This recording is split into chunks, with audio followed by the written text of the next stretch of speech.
Guys introduction ഒന്നുമില്ല, direct ഞാൻ കാര്യത്തിലേക്ക് വരാം. നിങ്ങൾക്ക് എല്ലാവരും അറിഞ്ഞിട്ടുണ്ടാവും, ഒബ്വിയസ്ലി നിങ്ങൾ സിനിമ ഫോളോ ചെയ്യുന്ന ആൾക്കാരാണെങ്കിൽ ഇതൊക്കെ അറിയുന്ന നേരത്തെ അറിയും.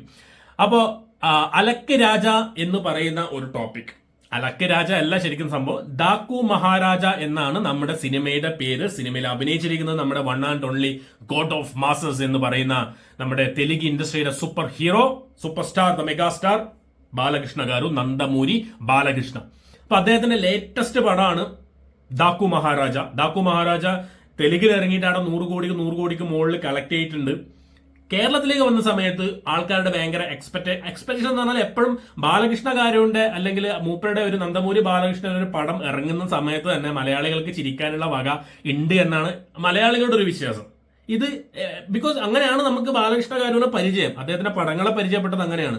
അദ്ദേഹത്തിന്റെ പഴയ മീംസ്, അദ്ദേഹത്തിന്റെ പഴയ ഡാൻസ് വീഡിയോകള് എല്ലാം ഫണ്ണി, ഒരു കോമാളി എലമെന്റിലാണ് നമ്മൾ എടുക്കുന്നത്. ആടെ ഭയങ്കര ഫാൻസും കട്ട ഫാൻസും കാര്യങ്ങളും 100 കോടിക്ക് മുകളിലാണ് എല്ലാ പടവും എന്നുള്ളത് ഒഴിച്ചു നിർത്തിയാൽ കേരളത്തിലേക്ക് വരുമ്പോൾ നമ്മൾക്ക് മലയാളികൾക്ക് ഇങ്ങനെയാണ് പരിചയം.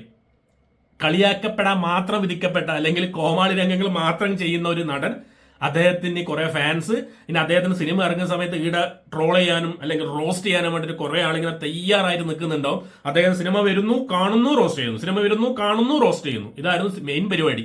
സോ അങ്ങനെ എല്ലാവരും ഇങ്ങനെ വെയിറ്റ് ചെയ്തിരിക്കുന്നു, ഇങ്ങനെ ഓക്കെ നമുക്ക് ഡാക്കു മഹാരാജ വരുന്നുണ്ട്, നമുക്കൊന്ന് റോസ്റ്റ് ചെയ്ത് കളയാം. എന്തായാലും ഒന്നും നോക്കണ്ടല്ലോ, മഹാരാജ ഒരു എങ്ങനെയുള്ള രാജയായിരിക്കുന്നത് എല്ലാവർക്കും അറിയാം. ആ ഒരു ലെവലിൽ അസംഷനിൽ പോയിട്ട് എല്ലാവരും സിനിമ കാണുന്നു.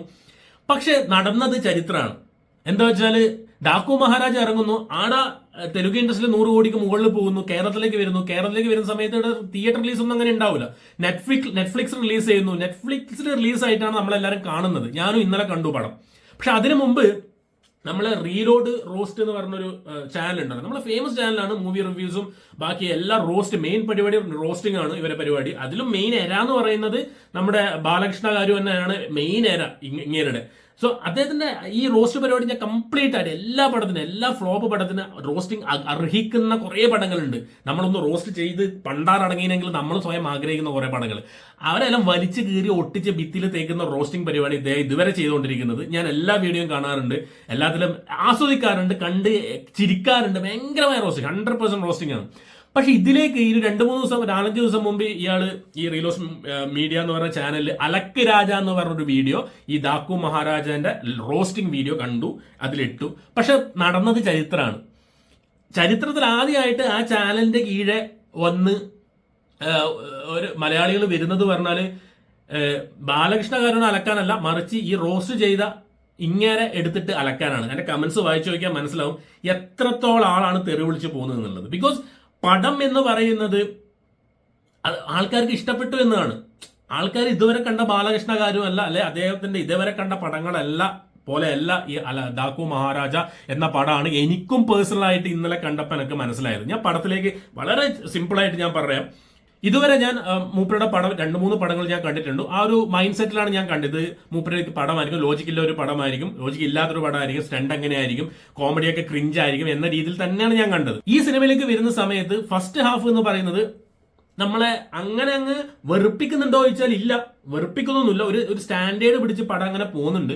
മൂപ്പരെ ഇൻട്രൊഡക്ഷൻ ആണെങ്കിലും ചെറിയ കാര്യങ്ങളൊക്കെ ആണെങ്കിലും പിന്നെ അനാവശ്യ റൊമാൻറ്റിക് കാര്യങ്ങൾ കുത്തിക്കയറ്റുന്നില്ല. ആകെയുള്ളൊരു ആ പാട്ടുണ്ട്, ഓർക്കാപ്പുറത്ത് ഇങ്ങനെ തേങ്ങ വീഴുന്നില്ലേ, ആ രീതിയിൽ തന്നെയാണ് ആ പാട്ട് വരുന്നത്. പെട്ടെന്ന് ആ പാട്ട് വന്നു. അപ്പൊക്കെ ഞാൻ മനസ്സിൽ കരുതി ഇത് പഴയ ബാലകൃഷ്ണ ഗാരുവിന്റെ കയ്യാലപ്പുറത്ത് തേങ്ങ പോലെയാണ്, അങ്ങോട്ടും വേണം ഇങ്ങോട്ടും വേണം വീഴാം, ആ ഒരു അവസ്ഥയിലാണ് ഉള്ളത്. അങ്ങനെ കുറച്ച് ചെറിയ പരിപാടികളും ഇങ്ങനെ സ്റ്റണ്ടും കാര്യങ്ങളൊക്കെ ആയിട്ട് നമ്മൾ കുറച്ച് എൻഗേജിങ് ആക്കി തന്നെ ഇങ്ങനെ പോകുന്നുണ്ട്. കുറച്ച് ഗ്രാഫിക്ക കുറയുന്നുണ്ട്, അത് കാര്യം. പക്ഷെ ഒരു ഇന്റർവെൽ പ്ലോട്ട് എന്നൊക്കെ പറഞ്ഞൊരു സംഭവമുണ്ട്. ആക്ഷൻ, പ്രത്യേകിച്ച് ഒരു ആക്ഷനിലേക്ക് വരുമ്പോഴും പിന്നെ തമന്റെ മ്യൂസിക്, BGM എന്നെല്ലാം പറഞ്ഞാൽ നൈസ് BGM, എജ്ജാതി മാസ് BGM എന്ന് പറഞ്ഞാൽ മൂപ്പരുടെ ആ ഇൻട്രോനും ബാലയ്യന്റെ ആ ഒരു ഹെവി സാധനത്തിന് എന്റെ മോനെ ആ വയസ്സിൽ മൂപ്പര് കാണിക്കുന്ന മാസ് എന്ന് പറഞ്ഞാൽ എജ്ജാതി സാധനം. ഞാൻ ഇന്റർവെൽ പ്ലോട്ട് കഴിഞ്ഞു. ഇന്റർവെല്ലിന് ശേഷം ഒരു ബാക്ക് സ്റ്റോറി പറയുന്നുണ്ട്. ആരാണ് ഡാക്കു മഹാരാജ, ആരാണ് ഇങ്ങേര് എന്നുള്ളൊരു സംഭവം. അതിൽ ആ മോനെ ശരിക്കും പറഞ്ഞാൽ നമ്മളെ കണ്ണ് നനയിപ്പിക്കുന്ന രീതിയിലാണ് ആ ബാക്ക് സ്റ്റോറി സെറ്റ് ചെയ്ത് വെച്ചിരിക്കുന്നത്. അതിൽ മൂപ്പരിന്റെ ആ ഒരു ക്യാരക്ടറിന്റെ ഒരു എലവേഷനും അവരുടെ കഥ കാണിക്കുന്ന രീതിയാണെങ്കിലും ഫൈറ്റ് ആണെങ്കിലും മാസ് ആണെങ്കിലും ഗോഡ് ഓഫ് മാസസ് എന്ന് നമുക്ക് ശരിക്കും പറയാൻ പറ്റും. അജാതി രീതിയിലാണ് ബാലകൃഷ്ണകാരൻ ഞെട്ടിപ്പിച്ചു വെച്ചിട്ടുള്ളത്. ആൻഡ് ഒബ്വിയസ്ലി അദ്ദേഹത്തിന്റെ ഇമോഷണൽ സീൻസ് ഒക്കെ ഉണ്ട് ഇതിൽ. ഇമോഷണൽ സീൻസും അതൊക്കെ മേലെ നമ്മൾ ഇങ്ങനെ ഇരുന്ന് എൻജോയ് ചെയ്ത് അല്ലെങ്കിൽ നമ്മളിങ്ങനെ ഞെട്ടിച്ച് കളഞ്ഞു. ശരിക്കും പറഞ്ഞാൽ ഞെട്ടിച്ച് കളഞ്ഞു. ബാലകൃഷ്ണകാരൻ നമ്മൾ ഞെട്ടിച്ച് കളഞ്ഞു. ആൻഡ് എല്ലാം കഴിഞ്ഞ് അതൊരു ഈ ഒരു ബാക്ക് സ്റ്റോറി അതിങ്ങനെ ലെങ്ത് നല്ല ഒരു എന്താണ് സീൻ ബൈ സീന് നമ്മൾ നല്ല എന്താണ് എൻഗേജിങ് ആയിക്കൊണ്ട് അല്ലെങ്കിൽ നമ്മൾ ഇമോഷണൽ ആയിക്കൊണ്ട് ആ രീതിയിൽ കൊണ്ടുപോയത്. ഇമോഷൻ എന്ന് പറഞ്ഞാൽ നല്ല പക്ക ഇമോഷണലാണ് കേട്ടോ. അവസാനം ഫൈറ്റിലാണെങ്കിൽ ഗംഭീര ഫൈറ്റും ആണ്. എനിക്ക് ഒറ്റ കാര്യം എനിക്ക് തോന്നിയുള്ളൂ, പിന്നെ ഒന്നാമത് ഈ എന്താണ് നമ്മൾ ആ നടി ഉണ്ടല്ലോ, ആ നടിയുടെ പേര് ഞാൻ ഉർവശി റട്ടൂല എന്റെ ഒരു ക്യാരക്ടർ. മൂപ്പര് ടി വിയിൽ വന്ന് ഭയങ്കരമായ തള്ളാണ്. ഞാൻ കാരണമാണ് എന്റെ ഫാൻസ് കണ്ടു അതുകൊണ്ടാണ് 100 കോടി കയറിയത്. ഒരു പുണ്ണാക്കും ഇല്ല, ഒരു റോളും ഇല്ല. പോലീസ് ഓഫീസറാണെന്ന് പറഞ്ഞിട്ട് പോലീസ് വേഷത്തിലേ ഇല്ല മൂപ്പര്. ആകെ രണ്ടോ മൂന്നോ സീനിൽ മാത്രമുള്ള ഒരാളെയാണ് നായിക എന്നൊക്കെ പറയുന്നത്. അതിനേക്കാളും ഭയങ്കരമായിട്ട് ശ്രദ്ധ എന്ന് പറഞ്ഞൊരു നടി, പിന്നെ വേറൊരു നടി, അത് ഭയങ്കര അടിപൊളി ആക്ടിങ് ആയിട്ടുണ്ട്. ആൻഡ് ബോബി ഡിയോൾ വില്ലനാക്കി വന്നിട്ട് അസാധ്യമായ പെർഫോമൻസ് ബോബി ഡിയോൾ ഉണ്ട്. നമ്മുടെ ഷൈൻ ടോം ചോക്ക ഒരു എന്താണ് സ്പെഷ്യൽ ടാസ്ക് ഓഫീസർ ആയിട്ട് വരുന്നുണ്ട്. മൂപ്പര് അന്യ സ്ക്രീൻ പ്രസൻസ് കാര്യങ്ങൾ നൈസ് ആയിട്ട് പോകുന്നുണ്ട്. ശരിക്കും പറയുകയാണെങ്കിൽ ദാക്കു മഹാരാജ എന്ന് പറഞ്ഞ സിനിമ നമ്മളെ എന്നെ ഞെട്ടിച്ചു, പേഴ്സണലായിട്ട് ഞെട്ടിച്ചു മക്കളെ. കുറച്ച് ക്രിഞ്ച് പരിപാടിയും കുറച്ച് ഫസ്റ്റ് ഹാഫിലേക്ക് കുറച്ചൊക്കെ ഉണ്ട്, ഇല്ല എന്ന് പറയാൻ പറ്റില്ല. പക്ഷെ മറ്റ് പടങ്ങളുമായിട്ട് തട്ടിച്ചു ഇയാളെ നമ്മുടെ നന്ദമൂരി ബാലകൃഷ്ണൻ മറ്റ് പടങ്ങൾ റീസെന്റ് ആയിട്ട് ഇറങ്ങിയ മറ്റ് പടങ്ങളെ തട്ടിച്ചു നോക്കുന്ന സമയത്ത് വർത്ത് വാച്ച്. ആക്ഷൻ എന്ന് പറഞ്ഞാൽ അതിന്റെ പീക്ക് ലെവൽ ആക്ഷൻ ആണുള്ളത്. മാസ് ആണെങ്കിലും BGM ആണെങ്കിലും തമൻ ഇങ്ങനെ ഇട്ടിട്ട് കൊടുക്കുകയാണ് അജാതി. പിന്നെ ഏറ്റവും കൂടുതൽ ഈ ഞാൻ പറഞ്ഞ ആ ഒരു ബാക്ക് സ്റ്റോറിൽ കാണുന്ന ഇമോഷൻസ് ആണ്. അതിലുള്ള ഒരു വെരി വെരി ഇമ്പോർട്ടന്റ് ആയിട്ടൊരു വിഷയം എടുത്തിട്ട് അത് നല്ല അടിപൊളിയായിട്ട് പ്രസന്റ് ചെയ്തിട്ടുണ്ട്. അതുമല്ല ഇമോഷൻ രംഗങ്ങൾ കാണിക്കുന്ന സമയത്ത് ഓരോരോ BGM കാര്യങ്ങൾ, ആ മൂപ്പരയുടെ സ്ക്രീൻ പ്രസൻസ്, സ്റ്റണ്ട് കാര്യങ്ങൾ. എനിക്ക് നെഗറ്റീവായിട്ട് തോന്നിയത് ഫസ്റ്റ് ഇതിലുള്ള കുറച്ച് ചെറിയ അങ്ങോട്ടുള്ളത്. പിന്നെ ഉർവശി റത്തൂലന്റെ കോമാളിത്തരം ബഗിഡ് അതിനെ പിടിച്ച് ഒഴിവാക്കണം. പിന്നെ ഞാൻ ഹിന്ദിയിലാണ് കണ്ടത്. ഹിന്ദിയിലാണ് ഞാൻ കാണുന്ന സമയത്ത് അതിന്റെ ഒരു ഡബിങ് വേർഷൻ അത് മൂപ്പര തന്നെ ബാലകൃഷ്ണ തന്നെയാണ് അതിൽ ഡബ് ചെയ്തിട്ടുള്ളത് ഹിന്ദിയിൽ. അപ്പൊ മൂപ്പരുടെ എല്ലാ സിനിമയിലും കാണുന്ന ഒരു പ്രത്യേകതരം ഒരു ഡയലോഗ് ഡെലിവറി ഉണ്ടല്ലോ. ബിക്കോസ് സ്ക്രിപ്റ്റ് എഴുതി വെച്ചിരിക്കുന്ന അങ്ങനെയാണ്. മൂപ്പരുടെ എല്ലാ പടത്തിലും ഞാൻ മാസ്, ഗോഡ് ഓഫ് മാസ്, എന്നോട് മുട്ടാൻ നിൽക്ക, അങ്ങനെയൊക്കെ ഉള്ളൊരു സംഭവം ഉണ്ടല്ലോ.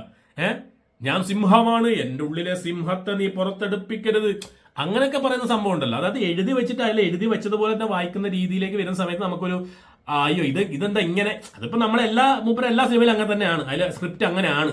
അത് അദ്ദേഹം തന്നെ ചൂസ് ചെയ്യാണ്. ഇനി അദ്ദേഹം പറഞ്ഞു കൊടുക്കും ഇനി ഇങ്ങനെ മതി എന്നുള്ളത്. സാധാരണ ആയിട്ടുള്ള ഡയലോഗല്ല. ഇനിയിപ്പോ തെലുങ്കിൽ കാണുമ്പോൾ അത് നമുക്ക് ഭാഷ അറിയാത്തതിന്റെ ഒരു ഇതാണോ എന്നാണ് അറിയില്ല. പക്ഷെ അതിൽ ചെറിയൊരു ക്രിഞ്ച് പരിപാടി എനിക്ക് തോന്നി. അത് എപ്പോഴും ഉണ്ടാവും. അത് ആസ് യൂഷ്വൽ. ബാക്കി എല്ലാ കാര്യത്തിലും ദാക്കു മഹാരാജ എന്ന് പറഞ്ഞ സംഭവം കിടിലം പടം, വർത്ത് വാച്ചാണ്.